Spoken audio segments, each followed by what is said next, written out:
Hey, what's up? This is JM, host of the Celebrity Grill podcast on iTunes, and you're listening to the Barbecue Central Radio Network. All barbecue and grilling, all the time. Happy to have you aboard here for the really big barbecue show. Boing. We cook because we have to, and we grill because we want to. Hit me! Fine, how's it going? You have a great show. I'm a big fan. Boing. So what seems to be the problem here? This man looks like he's dead, and he's in the crackle. Charbono! It's all about the charbono, dude! Succulent fish! What? He ate 54 wieners. Oh, listen, Libertius, shut your face. I'm shaking like a dog shit peach seeds. We have top men working on it right now. Top men.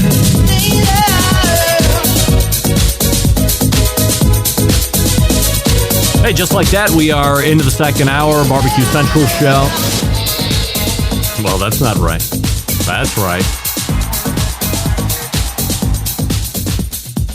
We, on this show, talk about the most important things that are happening in the world of barbecue and grilling. The show originating from Palm City, USA, Cleveland. Still to come on this very show this evening, Jess Pryles, hardcorecarnivore.com, JessPryles.com. Closing out the show, Matt Osman, official Tennessee Embedded Correspondent. We say good evening to those of you watching tonight through our video streaming platforms like Facebook.com/BBQ Central Show or Twitter.com/BBQ Central Show or YouTube.com/@BBQ Central Show. And we have a new YouTube poll question of the week. And we're prefacing this by saying, if you are a member, answer as if you were not a member, if you can do that. Does the acquisition of Barbecue Stars by AmazingRibs.com make you want to become a Pitmaster Club member? And currently 63% of you now are saying no. It is trending more into the yes, but it's almost doubled up on the amount of folks that are no's to yeses, and we'll continue to track that through the second hour. Coming up on the best moments of the Barbecue Central show in 10 minutes or less this coming Friday, episode 330, taking you back to April 8th of 2008. It has become increasingly apparent to me that since the full live show archives have been reconnected, when I hired my oldest Bobby at the end of the year last year to go back through all the, I don't even remember how I found it out, but when I started tracking back through all of those archived shows, they were showing up in the feed, but when you hit play, nothing happened. And then through further digging, realized that indeed there were no files attached to the shows that were showing up in the podcast feed. So she spent the better part of a week reconnecting all of those shows. And now that John has his hands on the full live show archive, he's been diving back into the old shows in a major way. A lot of the past best of shows coming from the 2008 category and early in 2008 at that. The live show only being months old at this point. We started February 8th of 2008, so this particular one is 2 months old to the day, actually. This week, you will find your humble host being featured as I do a bit on barbecue being a sport, which I listened to earlier last week. And I have to say, 17 years later, I still agree with my take on this whole thing. I'm not going to spoil it here like I normally would. So I hope you take in the Best Moment show this coming Friday. I hope you enjoy the new show that's coming up. And then you give me your thought. Am I correct? Am I not correct? As I talk about barbecue being a sport. You can subscribe to the show by visiting thebbqcentralshow.com/subscribe. There's a number of different ways to subscribe to the show there. As I'm saying it out loud, I believe I'm going to have to get in contact with website support gurus and have them take the Google Podcast icon off and replace it with something else. But you do need to be subscribed to the show podcast feed in order to get the best of show. And then when you do that, you will also get the replays of hour number 1 and hour number 2 of the show, which you get on Wednesdays and Thursdays, respectively. Don't forget, if you want to hear a guest or segment again that you think has been lost in the archives, email John. Let him know you'd like to hear. That email is John, Jon, at thebbqcentralshow.com. And he will do his best to meet your expectation. I'm just seeing this comment now, but look who's rolling in after what I would say is a long hiatus, or at least seeing her in the comments, is Diane Me.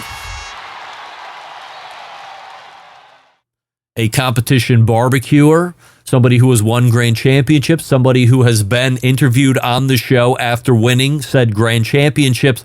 And then, what do we know about Diane Me? Famous for self-banning herself from the show. As I was getting the horse meat movement going back in the day, the original horse meat movement, while we have not necessarily wavered off of that, it certainly hasn't been as vocal, but we're really working back channels at this point. We put it out there bombastically enough for years with the t-shirts, and Diane said, I can't. I have to self-ban myself from the show because you're talking about horse meat. First person that I know of that actively has self-banned from the show. So I think, if I'm not mistaken, you know what? Let's go back. Not let's go back, but let's go to the website. Let's go to Barbecue Hall of Fame. Let's go all the way down to an inaugural class. And let me make sure that I'm not... Here we go. In the inaugural Barbecue Hall of Fame, Guest Hall of Fame class, do you know who's in there? Diane Me. In the inaugural Barbecue Central Show's Guest Hall of Fame class of 2018, Diane Me, and then in quotations, boycotting the show for horse meat 2018. You see? She was a guest one time on the show. That's all it takes to qualify for being considered for the Guest Hall of Fame. And just like that, Diane Me is in the inaugural class. And by the way, in no particular order, the same class had the likes of Ronnie Lott, Myron Mixon, Travis Clark, Aaron Franklin, Dave Close, Ed Gash, Jeff Staney, Andy Staples, Harry the Horse racing expert, Ben Lang, Mike Lang, Clarence Joseph, the list goes on. We had a very big inaugural class, and that was done on purpose. So anyway, let me get back to it. Make sure that you are subscribed to the show for full podcast experience. If you follow me on social, you know I did the Chunk Foods steak review. And I say steak in quotation marks because it was not real meat steak. This was plant-based steak. First of all, you will hear a show with Chunk Foods CEO early June. When I'm out of the country, I'm going to the Bahamas. Now get off my back. That'll June 3rd, whatever that Tuesday is, that first Tuesday in June. So you will hear a bunch of new content. It will not be live. So unlike all the other weeks of this show that is live, it will not be live. So in fact, we'll not do it live. We'll not do it live. There will be new content. I was sent steak cuts and some pulled product. I have not tried the pulled product yet, but this past weekend I did the steak cut product. So you have to thaw it. Shows up frozen in vacuum packaging. They were looked to be 6-7 ounce in weight. Seasoned it up after I got it thawed with St. Elmo's steak seasoning, which I bought on my own. Fired the Primo up to 225 for reverse sear. Took it to 115 degrees internal. Then I took it off. Got the Primo super hot to do the sear part of the reverse sear. And then took it to about 130 degrees internal, flipping every 45 seconds. No real rest. I just got it inside, set the camera up to take some pictures and slice for social media, and away we went to eating. So if you happen to miss the story, I'm sure it's off, but I'm happy to share pictures. There is something that I'm not good at when it comes to this plant-based stuff, and that's making sure my expectations are adjusted properly. I want it to be like a complete steak experience, but how can it be? And to be fair to Chunk, it's not billing. It's not. Andrew, you are not billing yourself as 100% steak. They're not billing it as 100% steak-like experience. But in my head, I want it to be. Is the finished product overly appealing from an aesthetic standpoint? It's not terrible. It's better than most, for sure. The biggest wins for me, it juices. That was shocking. When I cut it and showed the profile, there appeared to be meat fibers in the product. So from an internal shot, aesthetically speaking, I don't know if there's a better product out there on the market right now when it comes to plant-based. Taste-wise, brings me back to the opening statement here. It's my fault. I see something that is so close to real steak, like a filet mignon. So when I took the first bite, it was a little jarring because I was expecting beef flavors and textures. It does fall short of that, and it should, because it's not beef. And again, they aren't telling me that you won't be able to tell the difference or anything like that, but my mind wants me to believe it will be like a complete real steak experience. So it's all on me. Here's what I'm able to report. Texture, chew. A bit more chewy than I like, not total rubber bandy, but a little bit like that. Flavor-wise, the first thing that popped into my head was mushrooms. By the way, I'm a big mushroom guy. So my overall taste, texture impression would be that I took a portobello, made it into a filet cut, and then the taste profile of a grilled mushroom with steak seasoning on it, which to me isn't that bad in a vacuum. But the bottom line is this: don't ask me where you can try it. Actually, you can. It was, oh crap. I have it. So there's somewhere you can go. I want to say it's like a Webster-Ronti or something like that. I believe Barbecue Supply. Here's the deal. If you're interested, please email me so I don't give you nonsense here on the show right now, and I'll give you the exact information where you can try it. It's mostly commercially available for steakhouses that want to have a non-meat option that looks and feels almost like steak. So if you want a meat experience, but you don't want the meat, in my opinion, probably one of the best options out there for sure. I don't have a cost, but I assume it would be similar to what a prime beef would cost, or at least in that neighborhood. And you'll get a lot more info on this, again, the first Tuesday in June, when the interview with the CEO and founder of Chunk Foods actually hits the podcast feed. So be on the lookout for that. And if you want the pictures and the videos, I have all of that, but they were since evaporated off of my Instagram story because that stuff only lasts for 24 hours. Jess Pryles is in the green room, and we're going to talk to her here in just 1 second. Before we do that,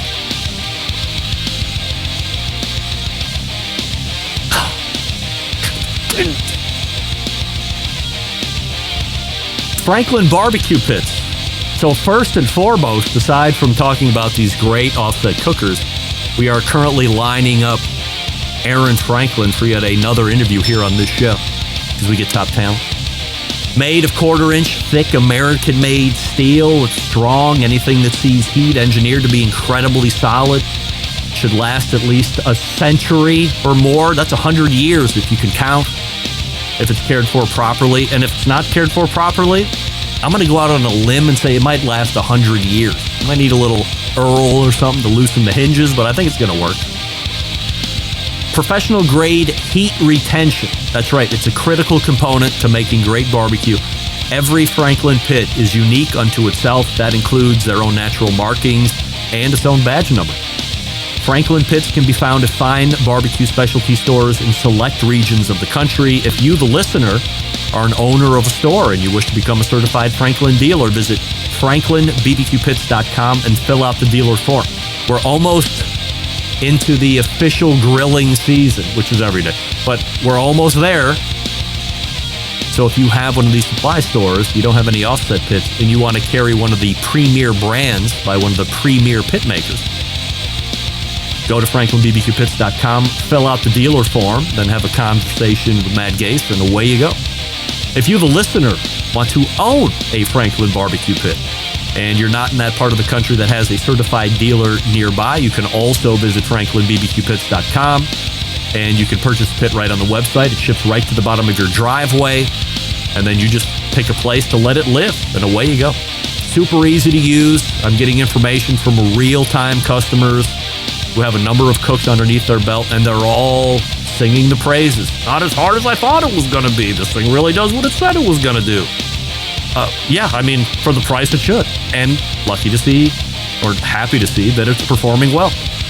Again, franklinbbqpits.com if you want to become a certified dealer because you have a business, or if you're a consumer that isn't near a certified dealer and you just want to buy one. We're back with Jess Pryles after this, and we're going to be talking about a salacious subject that you won't want to miss. Stick around, be right back. You're listening to the Barbecue Central Show.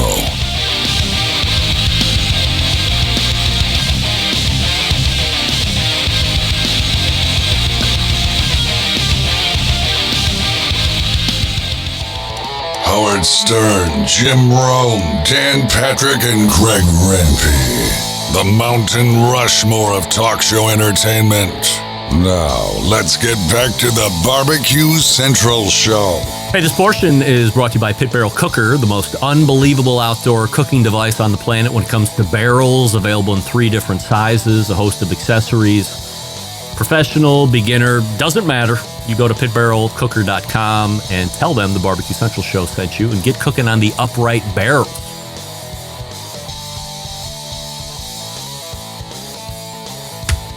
Joining me in her quarterly segment is the CEO of the Hardcore Carnivore brand, a creator of recipes on the daily, and she has a website called hardcorecarnivore.com where you can get gear, or jesspryles.com where you can get the aforementioned recipes.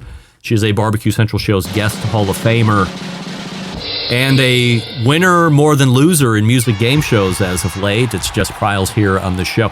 Jess, we have a YouTube poll question of the week that we're asking everybody, and it's this. Tremendous. Does the acquisition of Barbecue Stars, which is a website that had a bunch of instructional videos back in the day, by AmazingRibs.com, make you want to become a Pitmasters Club member? Yes or no? Yes. Right. Believe it or not, you're in the minority. 38% of folks agreeing with you on the YouTube poll, and 62% of people saying, even so, it's not pushing them over the edge to become a Pitmasters Club member over at Amazing. I'm going to be honest now. I feel more that Meathead deserves recognition for what he's done for the industry and what he's built. And I think it's, as someone who's becoming the older side of social media, it is difficult. So, if he thought that was the right move for his business, like, rock and roll. Are we ready to talk some live fire tonight? I can't wait. All right. Frankly. Okay. I don't know how you feel about it, but I've been looking forward to this all week. Really? Truly. It's only Tuesday. Yeah, but the week feels so much longer, doesn't it? Yeah, and before we get going tonight, a belated happy birthday wish to you. Best thing about your birthday was? I got a little pink princess crown that some little girls that I'm friends with their parents gave me, and I wore it all day driving down 35 with my little sparkly princess crown. You're the queen. And yeah, it was cute. What's the current lineup of cookers at the Pryles household at the moment? Right now, I've got Pits and Spits pellet, Pits and Spits offset, PK300, PK360. I've got a custom Pits and Spits fire table that they sort of built for me. And that's those. I've got a hasty bake that doesn't get a whole lot of use, but I like knowing it's there in case I need it. Yeah. Which ones? That's the majority of it. Which ones do you use the most? I mean, obviously, when you have a collection of curated cookers and you are who you are, you probably have specific uses for whatever the recipe or whatever your cooking calls for. But what are you using the most? The PK360 and the pellet grill, for sure. Yes. Ease of use, for sure. I feel like I had this conversation the other day, and it's like, I know how to cook on an offset, and I've proven that to myself. And I do believe that they produce the best Texas-style barbecue, if that's what you're looking for. But a lot of it is also the challenge. So now that I've accepted that I can master and, step up to the challenge, I'm looking for simplicity, or at least taking out the complication of running the pit at the same time as making sure all the meat is functioning at its best. Mm-hmm. Shall we say it that way? Let's exercise your meat science skills for a few moments, if you don't mind. Let's. I've recently seen two different things making the rounds again on social media, and let's take them independently. And by the way, I was saying in the open, and it seemed very dramatic when I say things like it's I'm losing the words for the first time in my life. It is something that is a divider of generations. It's something that could be racially charged. It's it's a whole thing. Okay. Why? It's divisive. It's divisive. Yes, or divisive if you're from England. Why would I want to rinse my steak under the sink before I start trimming and seasoning them? And this is, I thought you were going with chicken, but you're talking about steak. We're taking them independently. Okay. All right. My bad. I don't know why you would want to. I respect your right to, but doesn't mean that I agree with you or want to eat at your house. So two aspects here. One is the cooking aspect, not the science aspect. The cooking aspect actually says that the presence of moisture on the surface is detrimental to a steak cook. That's the thing that prohibits the Maillard reaction from occurring. That's the reason that people dry brine in their fridge, really dry out that surface. That's the reason dry-aged steaks get such a great crust. So to introduce moisture unnecessarily just seems sad. Just sad. Unnecessary. It's nearly like an act of aggression, maybe I would say, if we're talking about steak. I have to be careful with chicken. When we look at steak specifically here, is this a learned behavior from somebody in your house? Or maybe you're not a grill master, you're over at somebody else's house who's preparing steak and you see them running their cuts of steak underneath the sink to rinse off the blood. And now you get home, you're inspired to become your own grill master. So you saw Tim do it, and now you're going to do it. How do you see it continuing to perpetuate? Yeah, damn Tim. You're right. It's always Tim. Always Tim. Jeez. Okay, so for the steak thing, I think it is, and I think a lot of us start in this place. If you don't know, you don't know. I knew a fraction of what I know now about meat and the meat industry and meat processing, and I think that it's reasonable for somebody who doesn't understand how meat is cut, where it comes from, the fact that there's no bacteria on the surface of a freshly cut steak because it just got steak from an effectively sterile muscle. Yep. That if you meant to rinse your vegetables and your fruit, then why wouldn't you do the same for your meat? Like, I can see a natural extension there, especially if sometimes it's got a lot of sticky proteins on the outside. Maybe it's been sitting in the vacuum seal or sitting in your fridge and it's got that lovely slime layer on it, which is, again, just those sticky proteins, and you just think that that's the best way to get rid of it. So I could see how people get into the habit, but where I draw the line is if you hear information that tells you why you shouldn't be doing it, both from a cooking standpoint and also that it's unnecessary from a health or safety standpoint, then you have no reason to keep doing it after that. You're just choosing to do it because you want to do it. Yes, because you're insolent at this point. That's one of my favorite words. Why would I want to rinse or even wash my chicken before I start the prep and seasoning process? Why do you insist on raising my blood pressure this late at night? Because I'm insolent. So here's the thing. We know, and let's be frank, not Tim, that the washing chicken phenomenon is rooted in a lot of different cultural and racial diversity. So it becomes an even more sensitive topic. Yep.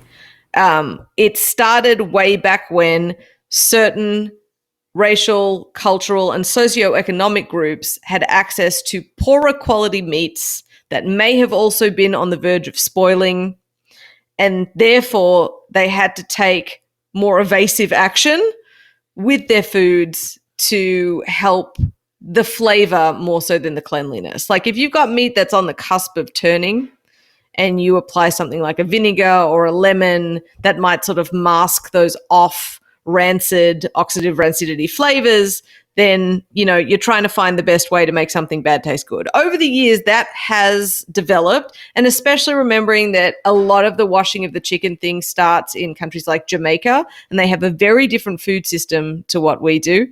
And it, you know, the product doesn't come to them in the grocery store necessarily with the same level of cleanliness.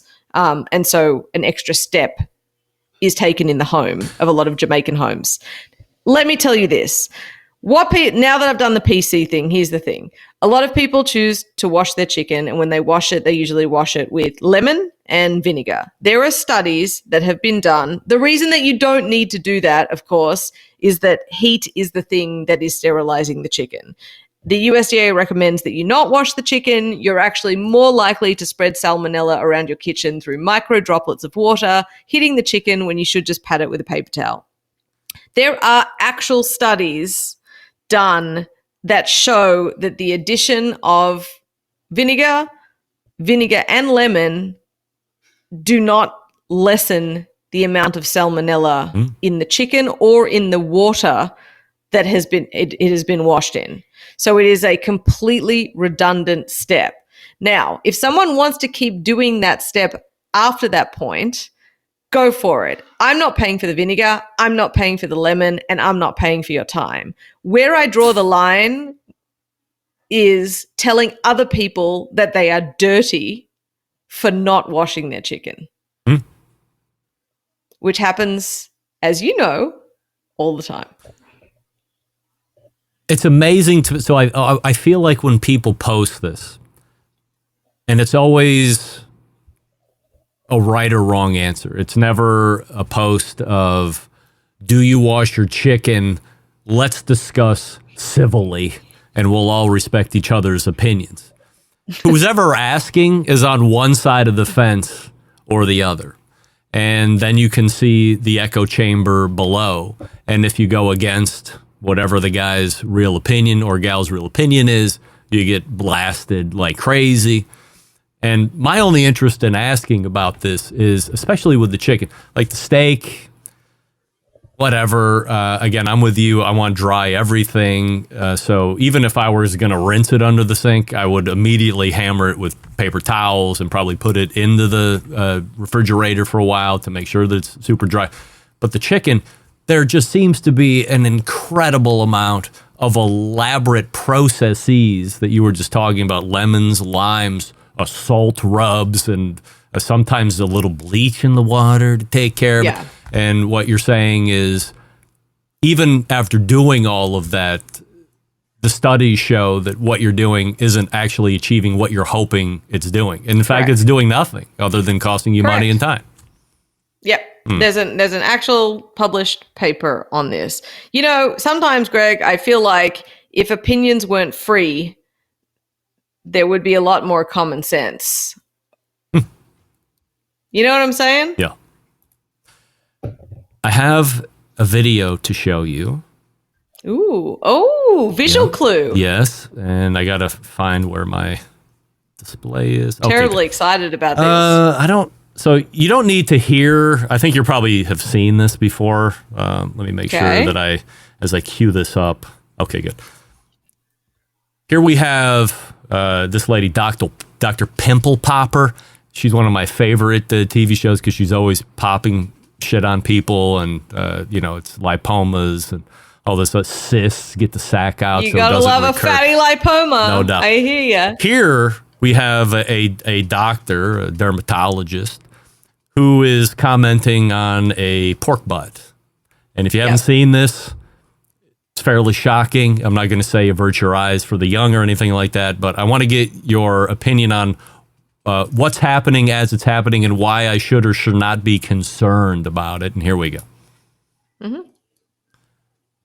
So here we he's go. Stabbing, and then all of a sudden he's going to push down. Yep. So is that a cyst in the pork butt? Or is that a lipoma in the pork butt? Or is that unhealthy by all in any regard, and that pork butt was thrown out so nobody ever got it? What's the deal? That is an abscess.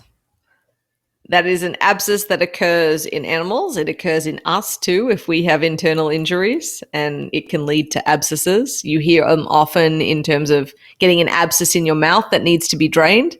It's the same thing. It's impossible to check on a intramuscular level. We don't have x-rays on the meat. So we have certain checks on the carcass as it's processed to check for overall health. They check for the liver, they check for flukes in the heart, they check the brain for overall health of the animal and general signs. But there's no way that you can know at processing that that pork butt had an abscess in it. So the rest of the meat is safe to eat. You should not once you squeeze all the abscess candy on it, but if you cut that away, you can eat the rest of the meat. It's not cancer. It's just an abscess. It happens. You want to play a game? They're not widgets. They're animals. Yeah. Oh, is it that time already? It's that time. You want to play? I very much do, yes. You better not let me down this week because Silverchair was whatever. It wasn't Silverchair last quarter. It was Silverchair recently. No, it was Def Leppard last time. What are you talking about? Yeah, but it was Silverchair the one before a year ago. All right, never mind. Whatever. Want to play this goddamn game or not? It's called... Yeah, I do. It's called... Tim, I do. Between the Two. That's what we're calling it from now on. We're getting t-shirts made. Can you call it Betwixt the Two? Betwixt the Two. We're getting t-shirts made. You. Hashtag Betwixt the Two. We're trying to trend on social media. Before we get to the game, why don't you tell us a little bit about yourself? Hi, I'm Jess Pryles, one of the newest American citizens, originally from Australia. Now living in Austin, Texas. Got a company called Hardcore Carnivore. We make cool shit to put on meat. You guys should try it. And I post a lot of stuff online, so you should follow me too. I forgot, you are a new American citizen. I mean, look at you guys. I am. You and Sam the cooking guy within 6 months of each other are the latest American citizens. So Sam from the west side of Canada, and you originally from down under. Now we're both Americans, so you can hate everybody else freely, just like we do here originally. All right, let's go. I know.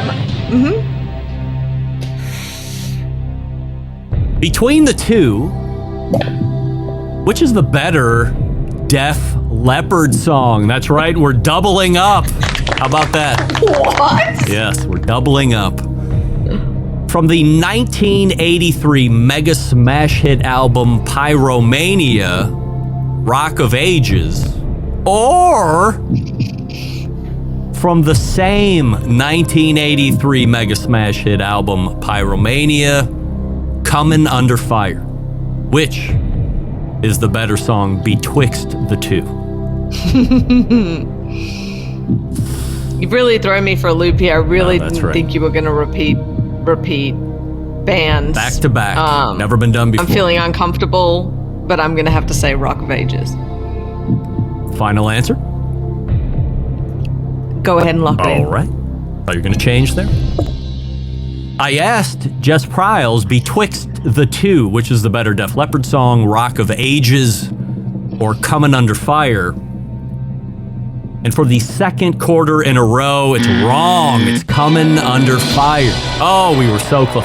Last time, pour some sugar on me, and we're eating prime rib at the strip bar. And this time, coming under fire is, of course, the right answer. But you were so close. I mean, you were on like a 4 or 5 quarter win streak, and we are back on the schneid again. It nearly felt rigged, and I guess this just proves that it's not. No, it's not. That truly you impose your incorrect opinions on everybody else. We have done something we've never done before. We've gone back to back with artists, and with Def Leppard next quarter, there's a very easy chance we could go back to back.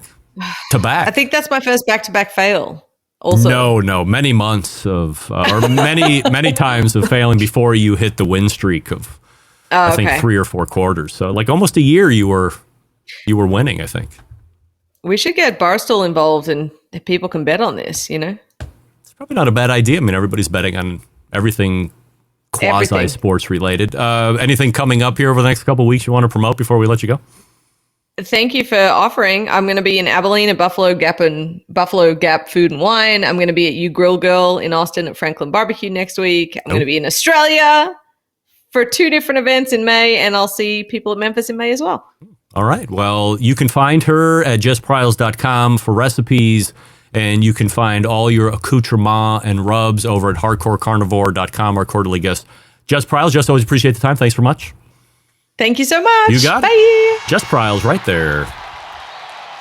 Again, JessPryles.com for recipes, HardcoreCarnivore.com for gear, pins, rubs, burn-end barbecue sauce, the list goes on.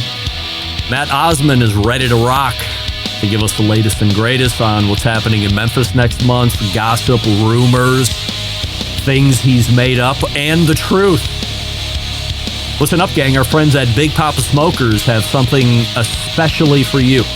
Listeners of the show, whether you're a seasoned pitmaster or grilling noob, Big Papa Smokers, your one-stop online shop for all things barbecue. From a championship rub to a mouth-watering sauce or essential accessories, they've got you covered to help take your barbecue and grilling game to the next level. Here's the cherry on top. Big Papa Smokers offering the listeners of the Barbecue Central show an exclusive deal. Use the code REMPE at checkout. That's REMPE, Romeo Echo, Mike Papa Echo. You'll get $10 off your next $50 purchase of rub, sauces, or essential accessory. Imagine the possibilities, if you will. Evaluate your ribs with Big Papa's Sweet Money Rub. Or add Big Papa's Desert Gold to your chicken or veggies. Or better yet, pick up Double Secret Steak and put it on your steak. Head on over to BigPapaSmokers.com, start shopping and saving today, and don't forget to use promo code REMPE at checkout. Claim your $10 off your next order of $50 or more. Free money. 20%, I think. Also, don't forget to check out Big Papa's full line of recipes at cookingwithbigpapa.com, and of course, follow them on social media platforms as well. For amazing recipes, our pal Matt Osman, Tennessee Embedded Correspondent, next. Stick around. You're listening to the Barbecue Central Show.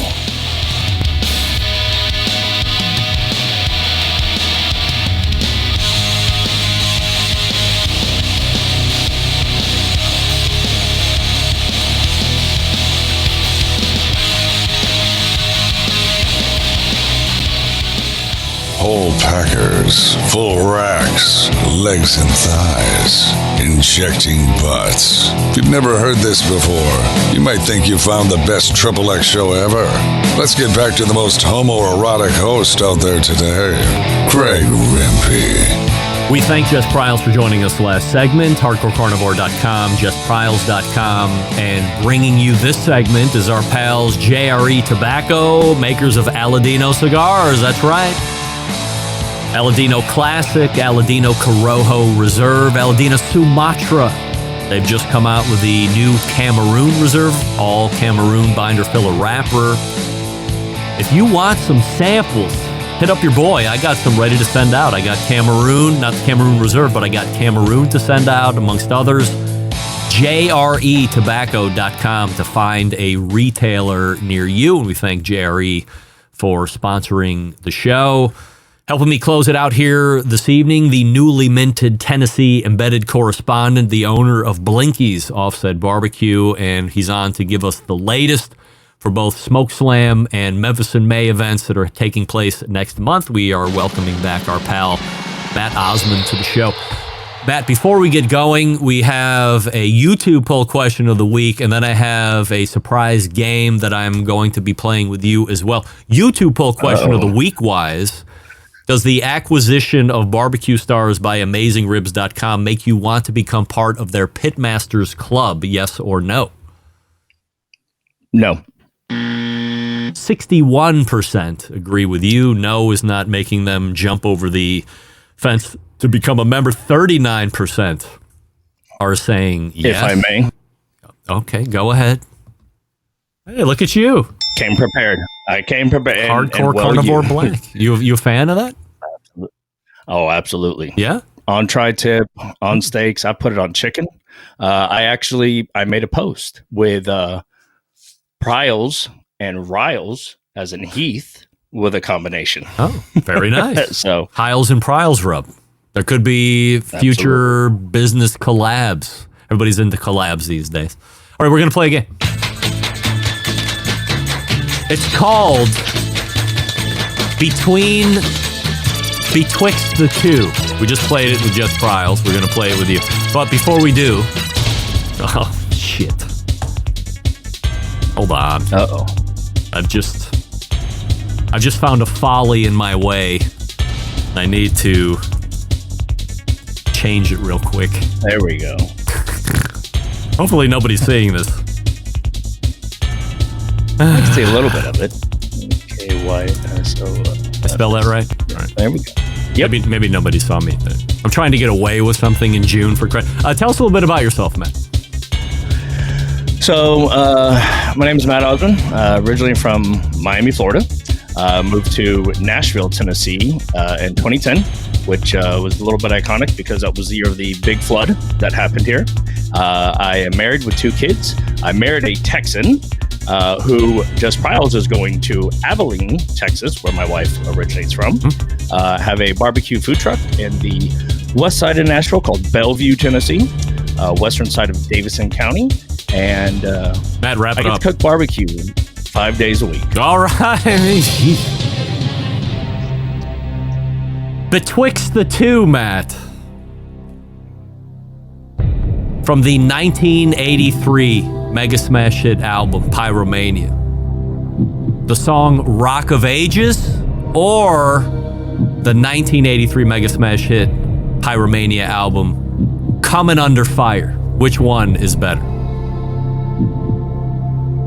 Rock of Ages. Final answer? Final answer. Right. We've locked them in. I asked Matt Osman between the two, both coming off the same album in 1983, mega smash hit for Def Leppard. Rock of Ages or Coming Under Fire being the better song. I don't know if he missed it or not, but of course we all know that Coming Under Fire is the better song. And just like Jess Pryles guessing Rock of Ages, our pal Matt Osman guesses Rock of Ages, and guess what? Both wrong. But hey, that's what happens when we play the show Betwixt the Two, hashtag Betwixt the Two on social media as it's starting to trend. And we'll see you next time on Betwixt the Two. All right. Very good. All right, so now we're back at it. Let me get to your outline here because I was in another one. Latest on Blinky's Offset Barbecue Biz before we get into the Memphis stuff here for next month. So gearing up for summertime, as you well know, for some out there, barbecue is seasonal.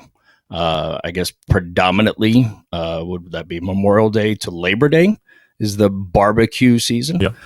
You know, looking for couple weekends to plug the holes for catering offsite events, private event types. Have a summertime menu with a couple different sides. Brisket was launched about 2 months ago and is going fantastic. I have upped my brisket game. So having a great time with it. More would be better, but happy for what I got. Let's take the two big events that are coming next month individually. Let's start with the long-standing, highly coveted Memphis in May. What are the updates that we know? That either you've been told that you can confirm or rumor/gossip that you're hearing, Memphis in May wise. Of Memphis in May, there's been one that's going around, but it's gaining legs. This could very well be the last Memphis in May. What? There's the fact of wow. There's a little bit of chatter. There's a lot of people who have said this is their last Memphis in May, like never to be seen again. Cook teams who, now that SmokeSlam, another Memphis competition, is in the picture, they will probably be cooking the other than not. So they're going to give one more hurrah. You have several teams disgruntled with it being back at Tiger Lane. You have several teams happy that it's back at Tiger Lane. It's a cleaner competition. You're on asphalt. You don't have all the mud, the flooring, the drama, but you don't have the allure. You don't have, Mississippi right here and Arkansas right there across the river. So aside from that, Memphis in May is kind of kept and over. There's some potential business partners or vendors who are maybe winding things back. We're fact checking. So until it's solid with rule number 1 in place, we're going to stand pat for right now. But I'd say that's it for actual Memphis in May. Is the location that Memphis in May is at in a unsavory part of the city, or is that more talk than anything else? No, there was tons of theft 2 years ago, like generators, trailers being broken into, beer, being stole out of this. It was the guards for the one way in, one way out were, sleeping on the job, quite literally and figuratively. It was, there was a lot of vandalism, let's say, across the teams in that area. Now, is that to say that all previous years at Tom Lee Park, there's not been vandalism? Nobody's saying that. But it was a shock. It was I woke up this morning and this is gone and somebody I saw, it was heightened. That part of Memphis is being developed, but it is not the prime real estate. So the other side is much better, safer. Updates on SmokeSlam event that we know of right now. Gossip, fact, or otherwise. Gossip and fact. Fact is it's happening. Gossip was that it's cheaper than Memphis in May. That's not exactly coming to be there now. What are you hearing? Say that I'm hearing that the teams are disgruntled because of maybe not all the organization being up to speed, having all the T's crossed, the I's dotted. There's a lot of fluidity, and we're 2.5 weeks out. So that's the reality. That's what you're hearing. You're also hearing that this competition could morph, change, be rebranded as a bigger competition down the road. This is kind of the predecessor, if you will. So the fact that MBN is sanctioning it, there's a possibility this could be a big championship for MBN rather than the other Memphis competition. Is that something that MBN is looking to do? Are they looking to have a big major event? I mean, other than hearing that they had sanctioning and then hearing Mark Williams talk about MBN last year, and it was middle of the year towards end of the year that he was even mentioning it. I can't remember the last time I heard anybody even talk about MBN. No shade, but it's from a hearing it standpoint, I wasn't hearing about it. So I've always described it to people not in the barbecue circle. If KCBS is Coca-Cola, MBN is more like the Pepsi, where both have huge followings. but one gets all the shine and the glory, and the other one's kind of like, oh, you did that. But those who love Pepsi are really big fans of Pepsi. Yeah.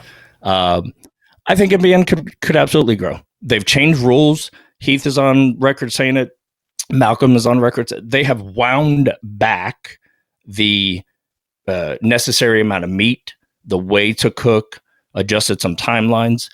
That's the other thing about SmokeSlam that not a lot of other people know.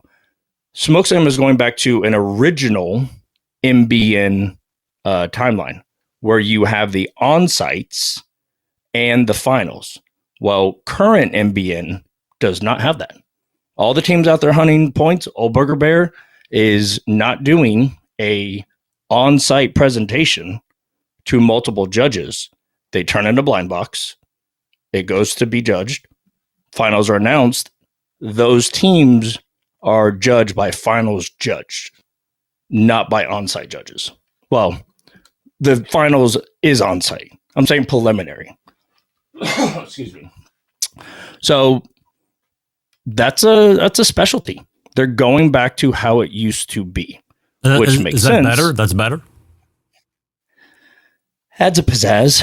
I mean, it's what Memphis and May, that's their outline. Memphis is blind box, preliminaries, and if you make finals, final on-site. But current MBN doesn't do that. So just an extra wrinkle. Make all the teams be on top of their game.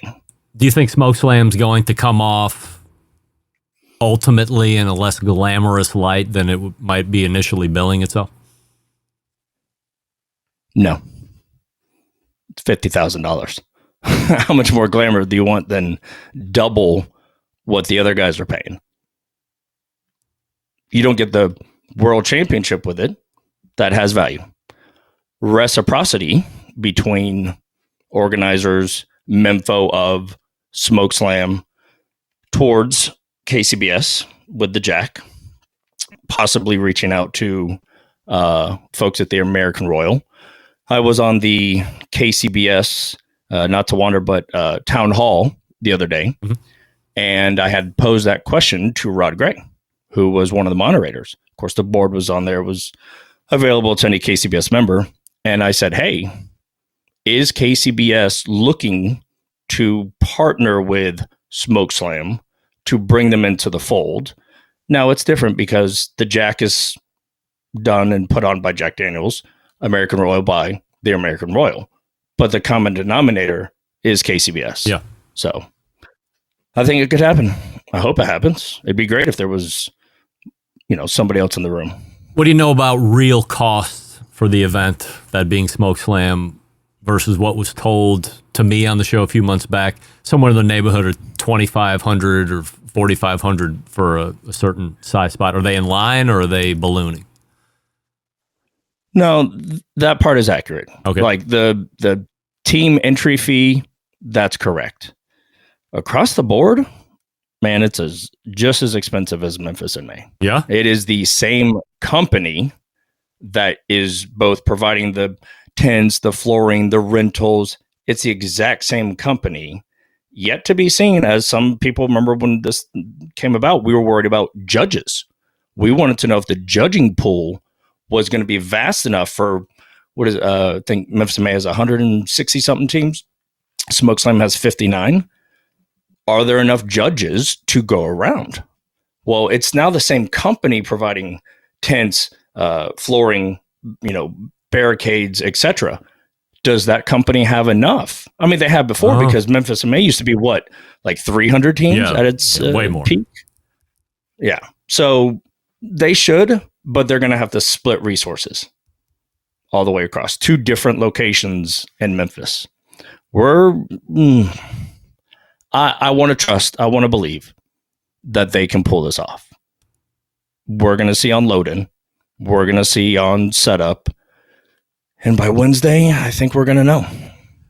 Any other hot items that we want to keep our ear to the ground on or be on the lookout for before these 2 events come off on that same weekend? Big hot items, not necessarily. All right. or not that's coming to ring a bell. Smokeslam is putting on something genuine. They've got World Food Championships with the ancillaries. We've discussed that. They also have the World Junior Barbecue League. I'll be there coaching one Miss JC Blarton with Barbecue Bugsy. It is, obviously put on and helped with Melissa Cookston and that whole regime. It's a big, big organization. A lot of push for this. And it's $25,000 for that part of it. Now divided into place, but I mean, that might be an $8,000 or $10,000 check going to a youngster. Yeah. So we're gonna get our entry in there. Our youth cook, JC, is a very, very talented girl.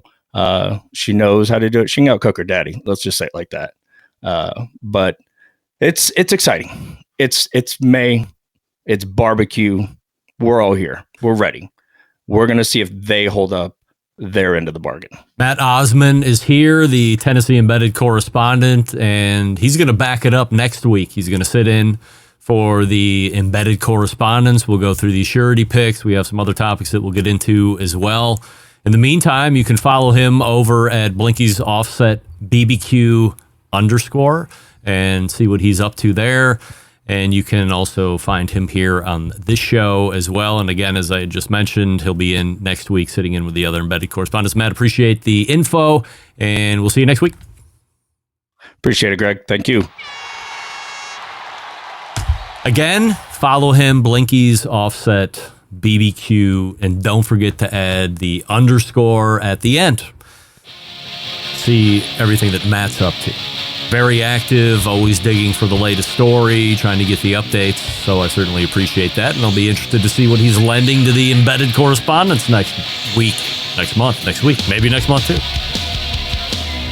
All right, we're going to wrap the show, give you some highline items to look at next week, and we'll answer any of your questions as well as they pop up. We'll give you a results poll.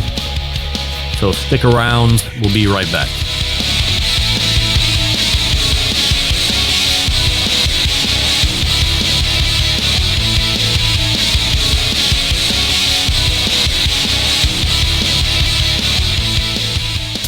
Let's get back to a guy who has more experience giving you his opinion than he actually has cooking.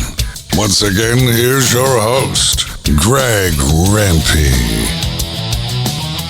We thank our embedded correspondent out of Tennessee, Matt Osman, for last segment. Just had him. No, all right. I had something I was going to tell you about, but I don't remember what it was. Nevertheless, we're going to go ahead and make tracks out of here all the way back in the first hour. We were supposed to have Tim Clowers. I'm not sure exactly what happened, but we'll get that straightened out because I never saw him show up in the box at 10:14 either. So hopefully this wasn't my fault in the time zone thing. We'll figure it out. We'll try and get him rebooked as well here sooner than later.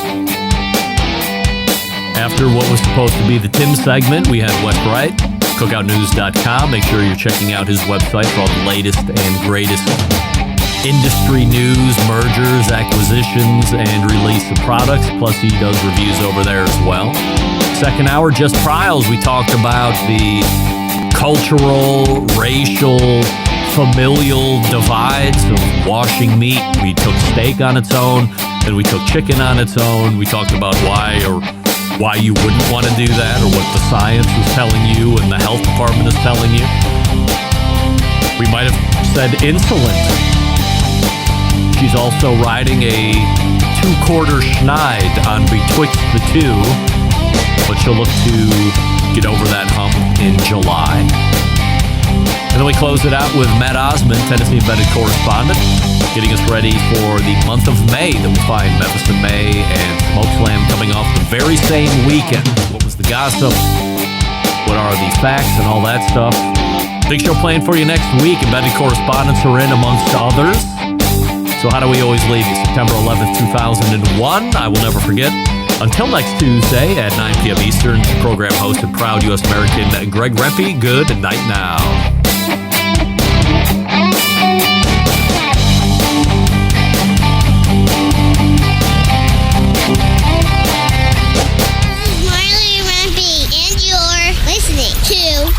Barbecue Central.